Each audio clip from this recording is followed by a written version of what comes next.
नमस्कार, मैं पुरुषोत्तम कुमार। स्वागत है आप सभी दर्शकों का जीएलसीसी न्यूज में। आज हम एक नए कार्यक्रम के साथ आपके बीच में आए हैं और इस कार्यक्रम का जो नाम है आप सभी जानते हैं, क्योंकि पिछले बार आपसे हम रूबरू हुए थे और आपको हम आमंत्रण दिए थे। इस कार्यक्रम का नाम है बातें पैसे की। और इस कार्यक्रम में हम बात करेंगे कि आप घर बैठे पैसे कैसे कमाएं और आप अधिक से अधिक मात्रा में अपनी आमदनी को कैसे बढ़ा सकते हैं। तो आज कार्यक्रम का शुरुआत करते हुए हम सबसे पहले अपने अतिथि को यानी हमारे गेस्ट को स्वागत करते हैं, जिनका नाम है CA Diwakar Jagga. Welcome sir. नमस्कार दर्शकों जी। मैं इनके बारे में आपको जानकारी देते चलूं कि मिस्टर जग्गा सर करीब 20 सालों से सीए प्रोफेशन में से जुड़े हुए हैं और क्रिप्टो मार्केट और शेयर मार्केट पे इनका लगातार गहन अध्ययन भी चलते रहता है और ये कई मर्तबा ऐसे कार्यक्रमों में भाग भी लेते आ रहे हैं। तो आज इनसे हम जानने का प्रयत्न करेंगे कि इस बिजनेस में, इस मार्केट में कैसे एंटर किया जाना चाहिए और क्या क्या वो चीजें हैं जिसका ध्यान रखने की आवश्यक है इस मार्केट में एंटर करने से पहले। तो सर, एक बार फिर से मैं आपका स्वागत करता हूं। और पिछले कार्यक्रम में हमने बात किया था कि क्रिप्टो मार्केट कैसा है और इसमें कैसे लोग इन्वेस्ट कर सकते हैं, इसके क्या क्या फायदे हैं, क्या क्या नुकसान हैं।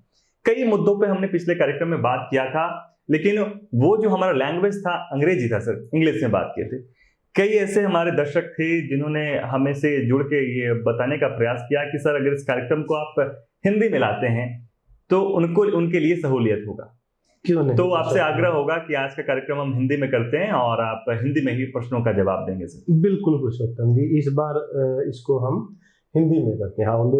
It will be little bit difficult for me, but okay, इस बार हम इसको हिंदी में ही करेंगे। जरूर जरूर जरूर जी। तो सर कार्यक्रम का शुरुआत करते हैं और आज हम इस कार्यक्रम का सबसे जो बेसिक सवाल है, क्रिप्टो मार्केट से जुड़ी हुई चीजों पर हम बात करेंगे कि क्रिप्टो करेंसीज जो है सर, इसके बारे में जो हमारे दर्शक हैं वो जानना चाहते हैं। वो आसान भाषा में क्रिप्टो मार्केट को, क्रिप्टो करेंसीज को कैसे समझें? तो अब आज हम इसको थोड़ा और डिटेल में और एक बहुत ही सिंपल लैंग्वेज में समझने की कोशिश करेंगे कि क्रिप्टो करेंसीज क्या है। तो क्रिप्टो करेंसीज में हम आज जो बेसिक जो हम वो रखेंगे बिटकॉइन, क्योंकि बिटकॉइन जो है वो किंग है मार्केट का।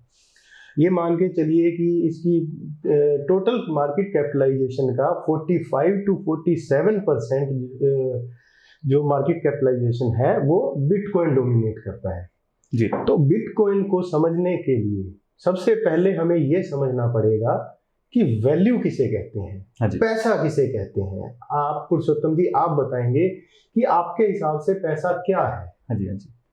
आप किसको पैसा समझते हो? सर पैसे का मतलब पैसे को पैसा समझते हो, रुपए को। जैसे ये देखिए, हाँ जी, ये पैसा है। हाँ जी, हाँ जी। राइट, आपके हिसाब से ये पैसा है, मेरे हिसाब से भी यही पैसा है। अब देखिए होता क्या है कि इसको हम पिछले जब से हम पैदा हुए जी, तब से हम इसी को ही पैसा समझते हैं। पैसे का मतलब फिजिकली जिसे हम टच कर सके, देख सके, वो पैसा है। एग्जैक्टली।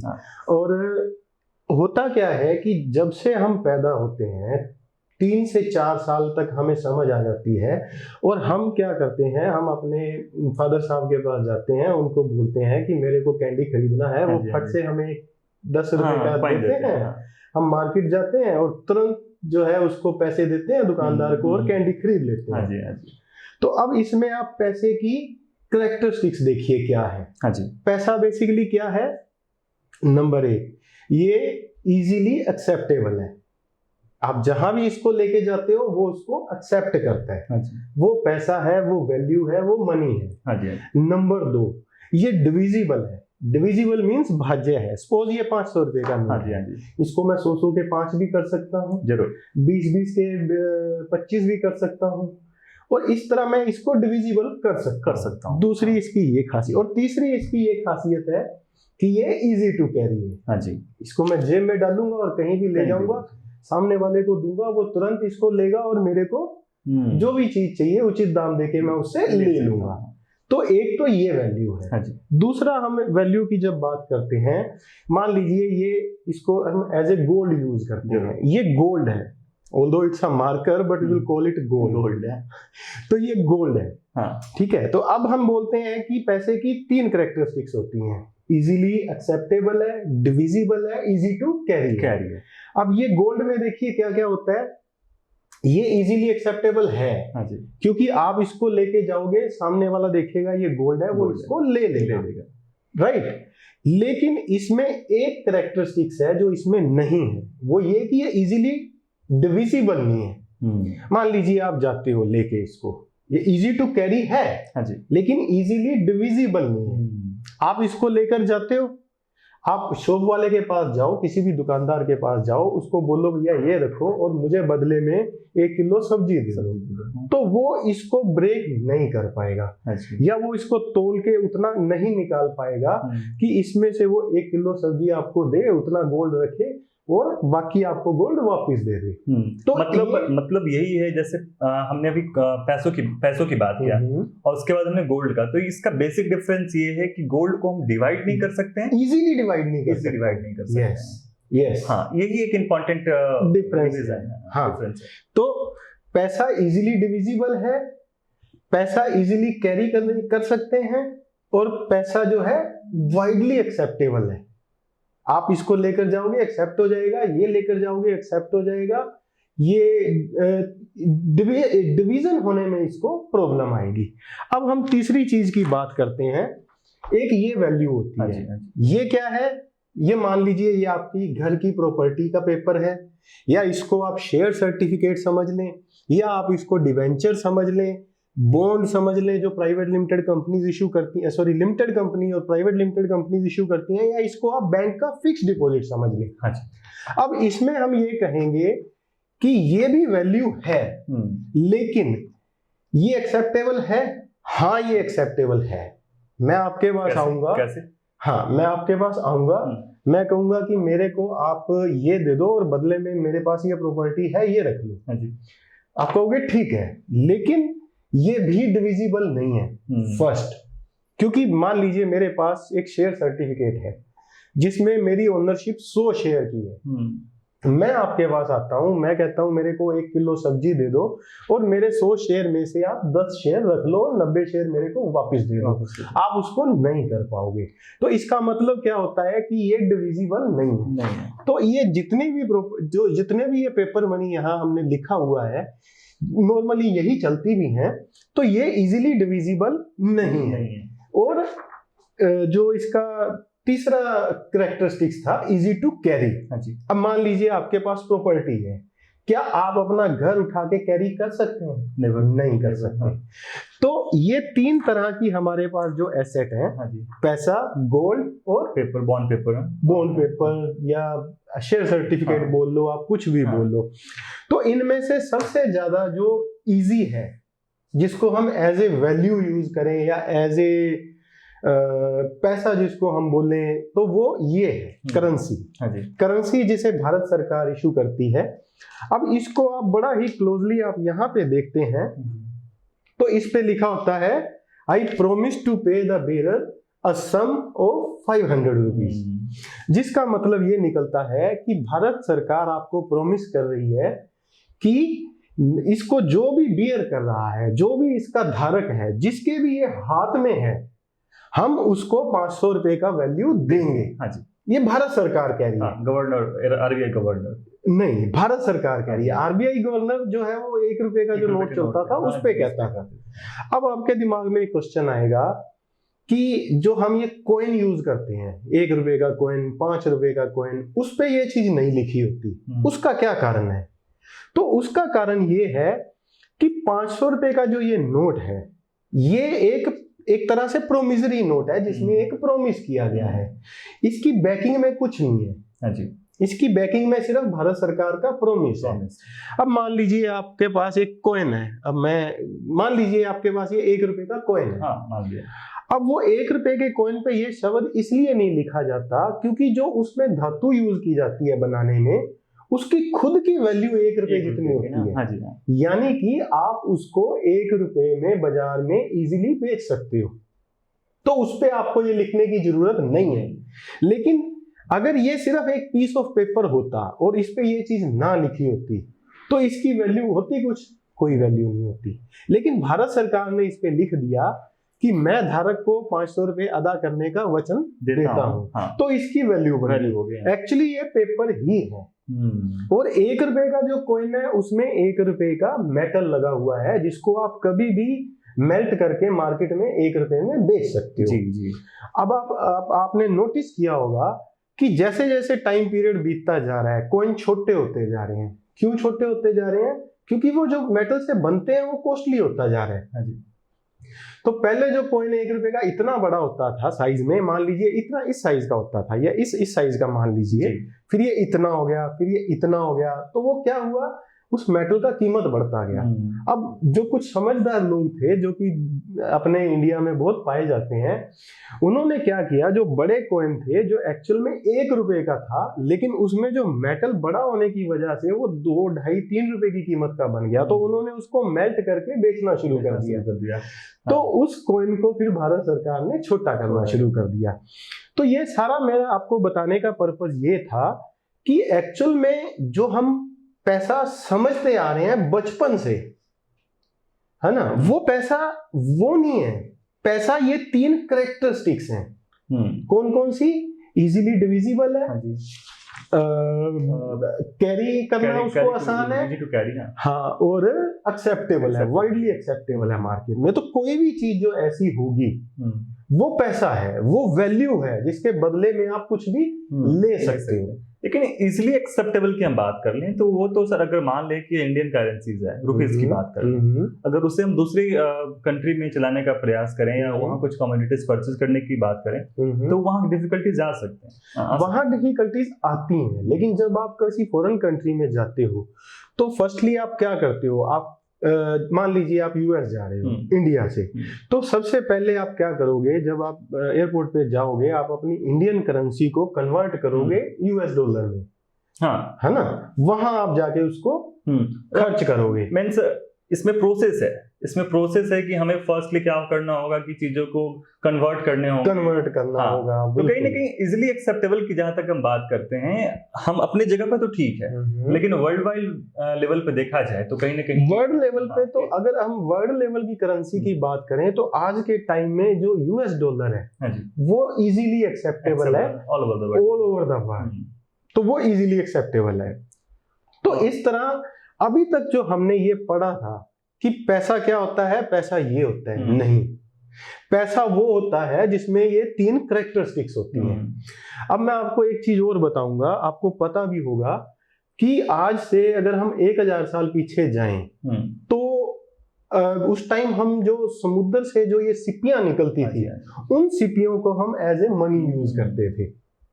तो उस टाइम वो सिपियां इजीली एक्सेप्टेबल थी सामने वाले द्वारा कि हाँ ये मनी है, हाँ मैं मानता हूं इसमें वैल्यू है, तो आप उसको एक सिप्पी देते थे, वो बदले में आपको आपकी चीज दे देता था, है ना। तो अब जो हमने आज तक लर्न किया है कि ये पैसा है, नहीं, पैसा ये 3 कैरेक्टरिस्टिक्स हैं। ये जो हमने लर्न किया है बिटकॉइन को समझने के लिए, इसको पहले अनलर्न करना पड़ेगा कि पैसा ये नहीं है, पैसा वो है जिसमें ये तीनों कैरेक्टरिस्टिक्स हैं जी, है ना। तो ये इस तरह करके जिसे हम पैसा, मनी, वैल्यू बोलते हैं, वो इन 3 कैरेक्टरिस्टिक्स से बनती हैं। अब हम इस क्वेश्चन पे आते हैं कि बिटकॉइन क्या है, है ना। अब हमारा मेन क्वेश्चन ये है, मतलब अभी तक हम लोग भूमिका बना रहे थे, हाँ, अभी हम सिर्फ भूमिका बना रहे थे कि पैसा, मनी, वैल्यू किसे कहते हैं। हाँ जी, हाँ जी। क्या कागज पे किसी प्रॉपर्टी के बारे में लिख देना वैल्यू है? क्या शेयर सर्टिफिकेट पे लिख देना कि आप इतने शेयर के मालिक को वैल्यू है? क्या नोट पे लिख देना कि आप, मैं धारक को 500 रुपए अदा करने का वचन देता हूँ, वैल्यू है? तो ये हमने इस पे खूब डिस्कस किया, तो हमने ये एक निष्कर्ष निकाला, this is the conclusion that value has 3 characteristics, it's easily acceptable, it's divisible and easy to carry. Carry, हाँ। तो किसी भी चीज में ये 3 कैरेक्टरिस्टिक्स होंगी, वो वैल्यू है, वो पैसा है। अब हम बात करते हैं बिटकॉइन की। हाँ जी। अब हम ये तीनों चीजों को उठा लेते हैं। हाँ जी। इन तीनों चीजों को हमने ऐसे मिला दिया, तो ये बिटकॉइन है। ओ, इन तीनों चीजों को हमने मिक्स कर दिया, ये बिटकॉइन है। अब इसमें तीनों चीजों की खासियत के साथ साथ तीनों चीजों की कमियां भी इंक्लूड है। वो क्या है मैं आपको बताता हूं कि गोल्ड इजीली डिविजिबल नहीं है। प्रॉपर्टी जो शेयर सर्टिफिकेट है वो शेयर सर्टिफिकेट इजीली एक्सेप्टेबल नहीं है। प्रॉपर्टी इजी आपका ये कैरी करना इसको इजी नहीं है ना। अब हमने इन तीनों की खासियत को लिया, इसको मिक्स किया और एक बिटकॉइन नाम की चीज बना दी, इन तीनों को ऐसे मिक्स करके। अब इस तीनों को मिक्स करा, इनकी खासियत तो हमने इसमें डाल दी, साथ के साथ इनकी जो कमियां थी, खामियां थी, वो भी हमने निकालने की कोशिश करी। तो इस तरह ये बिटकॉइन बना। अब मैं आपको बताता हूं कि बिटकॉइन में क्या खासियत है। सबसे पहले जब हम बात करते हैं कि डिविजिबल, तो बिटकॉइन जो है वो 18 डेसिमल तक काम करता है, यानी कि आप 0.00000 17 जीरो और 1 18 डेसिमल तक आप उसको मार्केट से बाय कर सकते हो। अगर मान लीजिए किसी दिन ये 1 करोड़ रुपए का भी हो जाता है, तो 1 करोड़ मल्टीप्लाई बाय 0.17 टाइम 0 1 उतने का बिटकॉइन आप खरीद सकोगे। तो इसका मतलब ये इजीली डिविजिबल है। सर इस बात को मैं थोड़ा सा और दूसरे एग्जांपल के थ्रू हम समझना चाहेंगे कि इजीली डिविजिबल आखिर बिटकॉइन है कैसे, क्योंकि अभी आपने डेसिमल का एग्जांपल दिया, तो मैं चाहूंगा कि कुछ ऐसे रियल एग्जांपल्स के थ्रू इसको आप समझाने का प्रयास करें। तो अभी अगर मान लीजिए, अब आप बोलते हो कि मेरे पास मान लीजिए मैं बिटकॉइन बाय करता हूं, तो मैं उसको कहाँ रखूंगा। मान लीजिए मैंने 0.17 टाइम 0 1 बिटकॉइन बाय किया, वो मैं तो इसके लिए आपका ऑनलाइन सिस्टम में, मोबाइल में आपके वॉलेट बन जाते हैं, डिजिटल वॉलेट। वो डिजिटल वॉलेट में जैसे ही आप बाय करते हो स्टॉक एक्सचेंज से या किसी भी पर्सन से आप बिटकॉइन बाय करते हो, तो वो 0.17 टाइम 0 1 बिटकॉइन आपके वॉलेट में आ जाता है। अब मान लीजिए वो आपके मोबाइल वाले वॉलेट में आ गया, तो अब आपके लिए वो इजी टू कैरी हो गया, है ना। और सपोज आपके मोबाइल में भी नहीं है, मान लीजिए वो आपका स्टॉक एक्सचेंज में पड़ा हुआ है, तो उसका यूजर आईडी पासवर्ड आपके दिमाग में फिट है। हाँ जी। तो अगर आप बिना कुछ उठाए मार्केट में जा रहे हो, तो वो वैल्यू आप अपने दिमाग में कैरी करके मार्केट जा रहे हो, है ना। तो अब जो इनकी खामियां जैसे यहाँ इस आपने 500 का जो नोट था, इसमें बताया कि धारक को 500 रुपए अदा ऐसा करके जो गवर्नमेंट ऑफ इंडिया वचन देता हूँ, ऐसा करके जो एक तरीके से बताया गया है। तो कहीं ना कहीं बिटकॉइन की हम बात कर ले तो वहाँ जो यूजर आईडी एंड पासवर्ड है, कहीं ना कहीं वो एक वो अगर आपको याद है तो आप कहीं भी किसी भी मार्केट में जाके आप उस चीज को अवेल कर सकते, कैरी कर सकते हो आप उसको। हाँ, तो यूजर आईडी पासवर्ड देखिए, अब ये तो इतना सिंपल चीज है कि उसको आप कभी भी ऐसा नहीं है कि आप उसको भूल जाओगे। यूजर आईडी पासवर्ड तो आप इजीली उसको याद रख सकते हो, इजीली वो आपके ब्रेन में रिजाइड कर सकता है, उसमें कोई मेजर इशू है नहीं। या आप उसको, मैं नहीं कहूंगा कि आप उसको लिख के रखो, क्योंकि वो अगर आपका कहीं गिर जाता है या गुम हो जाता है तो ऐसे फिर वो आपका नहीं रहेगा, हार्मफुल हो सकता है वो आपके लिए। तो इस तरीके से वो आपका इजी टू कैरी है, डिविजिबल भी है, इजी टू कैरी भी है। और अब आती है बात एक्सेप्टेंस की, है ना। तो अब एक्सेप्टेंस की जब हम बात करते हैं, तो अगर जब 2003-4 के अराउंड बिटकॉइन मार्केट में फर्स्ट टाइम आया था, वहां से लेके 2021 तक 17-18 साल में इसकी एक्सेप्टेंस इतनी मार्केट में बन चुकी है, जैसे आप नॉर्मली देखते होंगे आपके अड़ोस पड़ोस में भी लोग बिटकॉइन की बात करते हैं, है ना। तो अब धीरे धीरे इसका एक्सेप्टेंस बनता जा रहा है। तो 2 चीज ऐसी थी जो इसमें बहुत बेटर है एज कंपेयर टू दीज मनीज। और जैसे ही ये वाइडली एक्सेप्टेबल हो जाता है, जो कि हो रहा है, वो बहुत ही रैपिड स्पीड से ये एक्सेप्टेबल हो रहा है। तो जैसे ये एक्सेप्टेबल हो जाएगा, इसकी कीमत बनती जाएगी। हाँ जी। और अब इसमें हम बात अगर हम करें कि सप्लाई की अब जैसे मान लीजिए गोल्ड है, गोल्ड की वैल्यू क्या है या इसकी सप्लाई कितनी है ये आपको नहीं पता। धरती से निकलता है गोल्ड, खान में से निकलता है। हाँ जी, हाँ जी।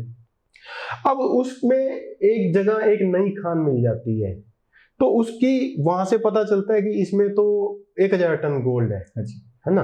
तो कहीं ना कहीं गोल्ड की सप्लाई आपको नहीं पता कि पूरी दुनिया में कितना गोल्ड दबा हुआ है। लेकिन अगर हम बिटकॉइन की बात करें तो एक चीज तो कंफर्म है कि पूरी दुनिया में 2 करोड़ 10 लाख से ज्यादा बिटकॉइन नहीं बनने वाले। इसकी सप्लाई लिमिटेड है, जो इसकी खासियत है।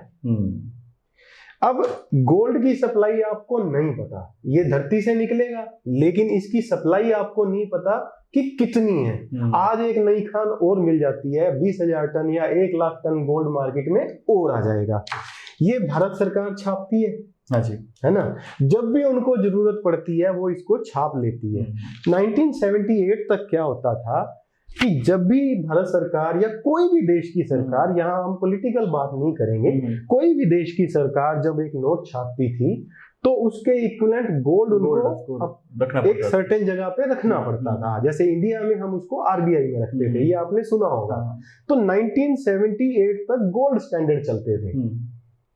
1978 ऑनवर्ड क्या हुआ, उस गोल्ड स्टैंडर्ड को एबोलिश कर दिया गया, खत्म कर दिया गया उसको, कि नहीं अब हर कंट्री अपनी जरूरत के हिसाब से नोट छापेगी। तो अब जो नोट की वैल्यू है, करेंसी की वैल्यू है, वो कहां से निकलती है?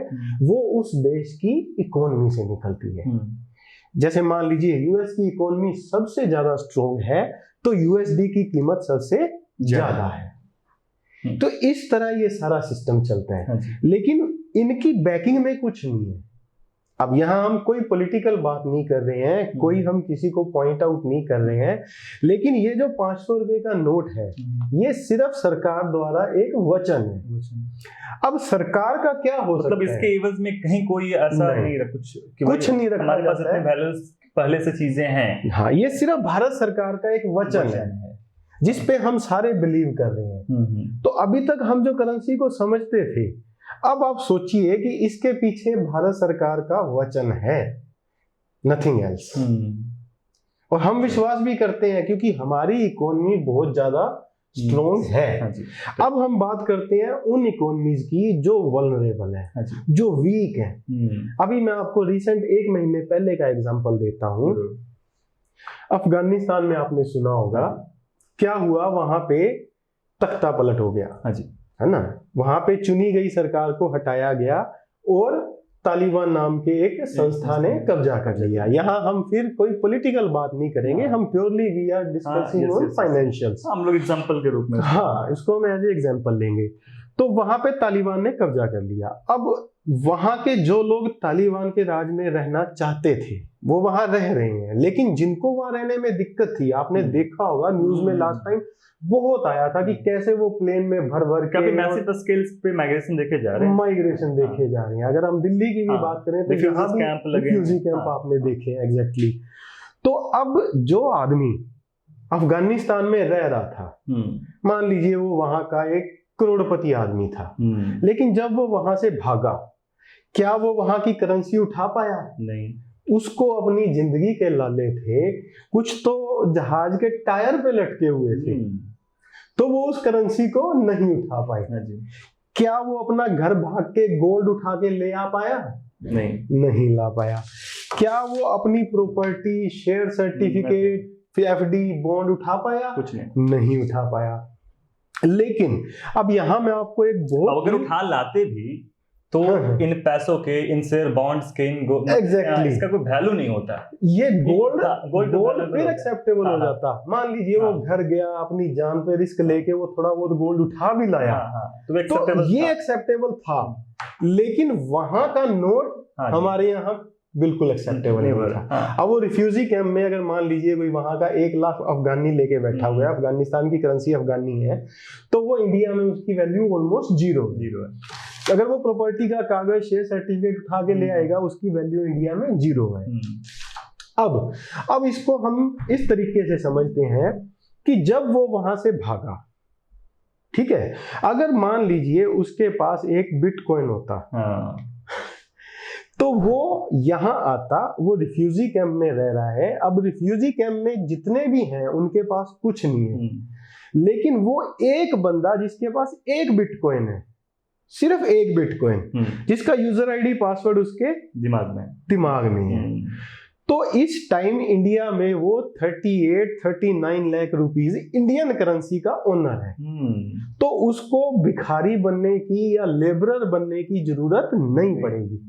इसका मतलब ये हुआ कि जो बिटकॉइन है, जो क्रिप्टो मार्केट में बिटकॉइन का जो मतलब है, उसका एक्सेप्टेंस वर्ल्ड वाइड है। आप कहीं भी चले जाओ, किसी भी परिस्थिति में चले जाओ, एग्जैक्टली आपके पास यूजर आईडी एंड पासवर्ड होना चाहिए, और आप उस वैल्यू को आप कहीं भी आप मतलब इनकैश कर सकते कहीं भी, ऑलमोस्ट।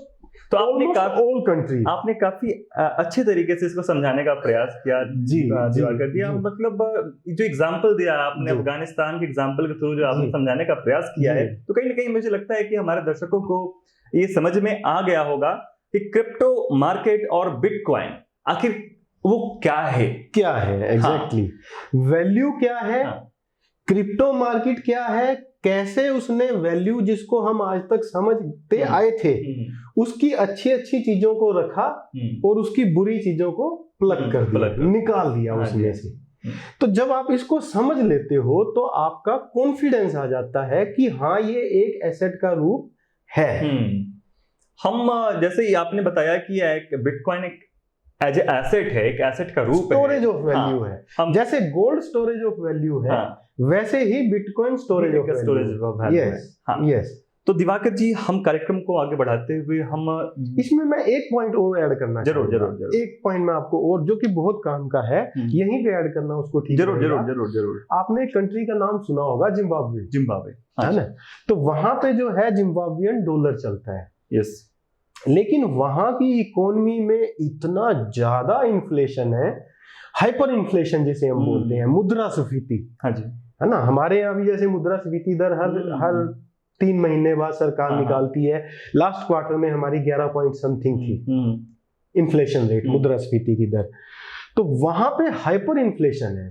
उनका जो इन्फ्लेशन है वो लाखों परसेंटेज में जाता है। जैसे 1 लाख % का इन्फ्लेशन हो गया, 2 लाख % का इन्फ्लेशन हो गया। तो वहां की जो करेंसी छपती है उसकी वैल्यू उस देश में ऑलमोस्ट 0 हो गई है। यानी कि अगर आप 1 कप चाय पीना चाहते हो जिम्बाब्वे में, तो यू माइट हैव टू पे 10 लाख जिम्बाब्वियन डॉलर। मतलब इतना ज्यादा इन्फ्लेशन हो गया है वहां पे। और अगर आपके जेब में 1 USD है, 1 USD की बात कर रहा हूं, तो वहां आपको करोड़पतियों में गिना जाएगा कि अरे 1 USD है इसके बाद, तो ये यहाँ का करोड़पति है। तो अब आप इसको आप ये समझिए कि वहां जो जिम्बाब्वियन करेंसी है वो वहां जिम्बाब्वे के नागरिक के लिए बहुत ही परेशानी का सबब बन गई है। तो अब वो as a storage of value क्या करेगा, बिटकॉइन रखना चाहेगा, क्योंकि ये जिम्बाब्वियन डॉलर तो गिर जाएगा लेकिन बिटकॉइन की वैल्यू इंक्रीज होती जाएगी। क्यों? क्योंकि इसकी सप्लाई लिमिटेड है, और जैसे जैसे इसका एक्सेप्टेंस बढ़ता जाएगा इसकी वैल्यू रैपिडली बढ़ती जाएगी। तो इसका एक्सेप्टेंस, देखिए 2 चीज इसमें बिल्कुल क्लियर कट है, इजी टू कैरी और डिविजिबल। और एक्सेप्टेंस की जो बात है, और अब मैं आपको यहाँ एक और पॉइंट बताना सर, मैं आगे बढ़ने से पहले जो डिविजिबल है, ये बिटकॉइन कैसे डिविजिबल है, इस पे भी मैं आपका राय जानना, वही आपको बताना चाह रहा हूँ। जैसे हम मान लीजिए 1 बिटकॉइन की बात करते हैं, 1 बिटकॉइन को आप 18 डेसिमल पॉइंट तक डिवाइड कर सकते हैं, 18 डेसिमल पॉइंट तक। तो इसका मतलब आप 1 बिटकॉइन के जितने चाहो उतने टुकड़े कर सकते हैं ऑलमोस्ट। तो ये डिविजिबल है। अब तीसरा जो इसमें थोड़ा सा इशू है वो है एक्सेप्टेंस। जैसे जैसे इसकी एक्सेप्टेंस बढ़ती जाएगी, एक्सेप्टेंस, वैसे वैसे इसकी वैल्यू में इजाफा होता जाएगा। It will increase its value as far as its acceptance are increased. अब जैसे मैं आपको यहाँ एक और छोटा सा एग्जांपल जोड़ना चाहूंगा कि अभी एक कंट्री है एल सल्वाडोर। एल सल्वाडोर ने इसको लीगल टेंडर डिक्लेयर कर दिया, घोषित कर दिया कि ये हमारी कंट्री में बिटकॉइन लीगल टेंडर है। लीगल टेंडर का मतलब क्या है कि अगर आप मार्केट से कुछ खरीदने जाते हो और आप पेमेंट में बिटकॉइन ऑफर करते हो तो जो सामने वाला बंदा है वो उसको डिनाई नहीं कर पाएगा। क्यों? क्योंकि वो लीगल टेंडर सरकार ने घोषित कर दिया वहां की। तो इससे बड़ा एक्सेप्टेंस का एग्जांपल आपको पूरे वर्ल्ड में नहीं मिलेगा कि किस तरह बिटकॉइन की एक्सेप्टेंस बढ़ती जाए। सर एक चीज और अभी कुछ दिन पहले सुनने में आया था कि टेस्ला कंपनी के जो मालिक है एलन मास्क, तो ऐसे कई प्रोडक्ट्स उनके पास हैं जो आप बिटकॉइन से ही परचेज कर सकते हैं। बिटकॉइन से, यस। हाँ, जो एलोन मास्क हैं उन्होंने कुछ अपने प्रोडक्ट्स ऐसे उस टाइम इन्होंने जो उसमें अपने शेल्फ पे दिखाए थे, डाले थे, जिन्हें आप बिटकॉइन में भी खरीद सकते हैं। तो इसको हम बोलते हैं एक्सेप्टेंस। अभी रिसेंट में आप देखोगे तो ट्विटर में भी इन्होंने एक नया ऑप्शन डाला है कि अगर मान लीजिए आप किसी कंटेंट क्रिएटर को कुछ डोनेशन देना चाहते हैं, मान लीजिए किसी ने कुछ कंटेंट डाला और आपको वो पसंद आ रहा है और आप बोलते हो कि नहीं यार मैं इसको कुछ देना चाहता हूँ, तो आप उसको बिटकॉइन भी डोनेट कर सकते हैं। तो दिस इज कॉल्ड एक्सेप्टेंस। धीरे धीरे धीरे धीरे इसका एक्सेप्टेंस बढ़ता जा रहा है। गोल्ड क्या है? ये एक मेटल है, धातु है जो जमीन से निकलती है और कुछ नहीं है ये। लेकिन बिकॉज ये हम सब ने इसको एक्सेप्ट कर लिया कि इसमें वैल्यू है। आपने एक्सेप्ट कर लिया गोल्ड में वैल्यू है, मैंने एक्सेप्ट कर लिया गोल्ड में वैल्यू है। एक्चुअल में है क्या? जैसे लोहा जमीन से निकलता है वैसे ये जमीन से निकलता है, बस लेकिन सबने मान लिया कि इसकी वैल्यू है। ऐसे ही जब धीरे धीरे धीरे धीरे पूरा वर्ल्ड मान जाएगा बिटकॉइन की वैल्यू है, तो उस टाइम इसकी कीमत क्या होगी आप सोच भी नहीं सकते। सही बात। आज कहीं कहीं देश और दुनिया बदल रहा है और मुझे लगता है कि बदलते हुए इस दौर में बिटकॉइन का जो इंपॉर्टेंस है धीरे धीरे ये भी बदलेगा और एक ऐसा दौर भी आएगा जहां बिटकॉइंस में ट्रांजैक्शंस होने शुरू होंगे और कई ऐसे प्रोडक्ट्स भी सामने आ चुके हैं ऑलरेडी जो बिटकॉइंस में डील हो रहे हैं। एग्जैक्टली। तो काफी अच्छे तरीके से सर आपने बताने का प्रयास किया है। तो इसमें बेसिकली जो ये हमने एक्सप्लेन किया उसमें हमारा पर्पस ये था कि आप समझें इसको, हमारे दर्शक जो है इसको थोड़ा मंथन करें कि वैल्यू जो हम समझते हैं वो क्या होती है। हाँ जी, है ना। वैल्यू की जो